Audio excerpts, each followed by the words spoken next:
বাহী ৰাইজক শাৰদীয় দুৰ্গা পূজাৰ শুভেচ্ছা জ্ঞাপন কৰিছোঁ। আজি ষষ্ঠী বিহিত পূজা।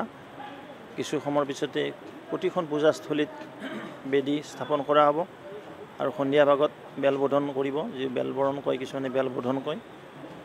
আৰু মা ভাগৱতীৰ প্ৰাৰ্থনা জনাইছোঁ সকলোৰে মংগল হওক, সকলো জাতি, সকলো সম্প্ৰদায়, বিভিন্ন জাতি জনজাতিৰ মাজত আমাৰ এই মা ভাগৱতী পূজা ভাগিৰ জৰিয়তে সম্প্ৰীতিৰ এজনৰ টনকিয়াল হওক, ৰাজ্যখনত শান্তি অটুট থাকক, লগতে সকলো পিনৰ পৰা সমৃদ্ধি হওক, তাকে কামনা কৰিছোঁ। আৰু সমূহ আমাৰ পূজা সমিতিৰ শ্ৰদ্ধেয় বিষয়ববীয়াসকলক মই প্ৰাৰ্থনা জনাইছোঁ, ৰাজ্য চৰকাৰে যি SOP জাৰি কৰিছে, এই SOPৰ আধাৰত পূজা ভাগি কৰক। কাৰণ আমি পৰম্পৰাও ৰাখিব লাগিব, মানৱ সভ্যতা জীয়াইও ৰাখিব লাগিব।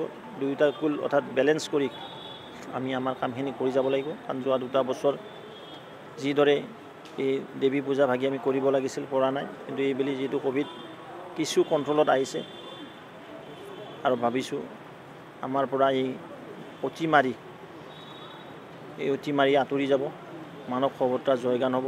আৰু দেৱী মাৰ ওচৰতো প্ৰাৰ্থনা জনাইছোঁ যে দুৰ্গতি নাহিনীয়ে আমাৰ সমাজত থকা এই যি দুৰ্গতি হৈছে, আমাৰ যি অসুবিধা হৈছে, এই অসুবিধা আঁতৰি এখন সুন্দৰ সমাজ পাম। পুনৰ মই সকলোকে মোৰ তৰফৰ পৰা দুৰ্গা পূজাৰ লগতে মহাপুৰুষ গুৰুজনাৰ জন্মজয়ন্তী আহি আছে, সকলোকে শুভেচ্ছা জ্ঞাপন কৰিছোঁ। আৰু সকলোকে ক'ভিড প্ৰট'কল মেইনটেইন কৰি দেৱী পূজা ভাগি অৰ্চনা কৰাৰ কাৰণে আহ্বান জনাইছোঁ। আমি কেতিয়াবা কাৰণে বাইকত 3টা উঠিব লাগিব পাৰে, তিনিজনীয়া বাইকো ওলাব লাগিব ভৱিষ্যতৰ দিনত, যিটো আমাৰ মানে পৰিৱেশ হৈছে। সেই কথাটোৱে ক'ব গৈছোঁ যে আমি কোৱা নাই যে এখন বাইকতে 3টা উঠি যাওক, সেইটো